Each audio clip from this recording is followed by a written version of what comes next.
প্রতিদিনের মতনই স্নান করে আমার ঠাকুর পুজো হয়ে গেছে, বাকি সব কিছু কাজ শেষ করে সুন্দর করে রেডি হয়ে বেরোচ্ছি। আর কোথায় যাচ্ছি, কিসের জন্য, সেটাই আজকে তোমাদের সাথে শেয়ার করব। So hello everyone, welcome back to my another new mini blog. প্রথমে চলে আসলাম মার্কেটা বাজারে, আর এখানে দেখতেই পাচ্ছ ফল বাজার করছি আমরা। আর ওয়েদারটা জাস্ট মানে ওয়াও, এত ভালো লাগছে, অনেক দিন বাদে এত কড়া রোদ, সত্যি মনটা ভীষণই ভালো লাগছে। তারপর চলে আসলাম রুনুমিসে, মিষ্টি কেনাও আমাদের হয়ে গেল। তারপর আমরা বেরিয়ে পড়লাম, সে আবার গাড়িতে বসে পড়লাম, যাচ্ছি। সত্যি ওয়েদারটা দেখে এতই ভালো লাগছে, ভাবছি সত্যি পরমপিতার দয়া না থাকলে কিন্তু এত সুন্দর ওয়েদার হয় না। আমি যে কাজের জন্য যাচ্ছি আর কি, মনে মনে সেটাই ভাবছি। নদীর জল কিন্তু এখনও বেড়ে আছে, কারণ এতদিন কিন্তু বৃষ্টিই হয়েছিল। তো আমরা জেমস স্কুল পার করছি, তারপর আসলাম সেকুনবাড়ি রাজীবদার ডায়েরিতে। ওখান থেকে আমরা পনির কিনে নিচ্ছি, মিষ্টি, তারপর নিলাম দই। তো ওইখানে আমাদের সব কিছু কেনা হয়ে গেছে। গাড়িতে বসার পরই মনে পড়লো আমাদের কিছু মশলাও কেনার আছে। তো আমি আর গাড়ি থেকে নামলাম না, অমিতাভ কিনে নিয়ে আসলো।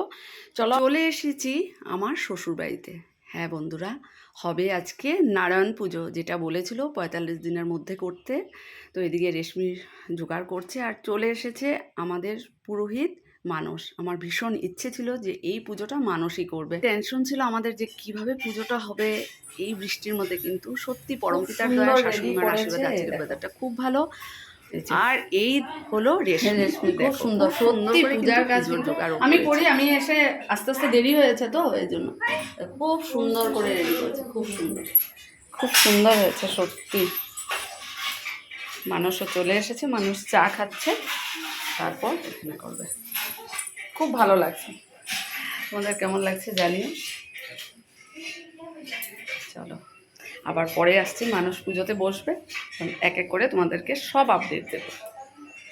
তো আমি শাড়ি পরে চলে আসলাম, যে পুজো এখন শুরু হবে। আর এই দেখো পিউ রেডি, মানুষ বসে পড়েছে পুজোতে। আমার মনের একটা ইচ্ছে ছিল, আমি তবু বসেছি, স্কুল থেকে এসেছে আবার চলে যাবে। আর এদিকে মানুষ খুব সুন্দর করে আলপনাকে ঘর বসিয়ে দিল। সত্যি এত ভালো লাগে না ওর পুজো, যে এত সুন্দর, মনটা ভরে যায়। এদিকে রুনু কাকিমনি ভোগের জন্য পায়েস রান্না করে নিয়ে এসেছে, করতে অনেকটা সময় লাগবে। চলো বাকি পার্টটা তোমাদের সাথে নেক্সট মিনি ব্লগে শেয়ার করবো। চলো টাটা।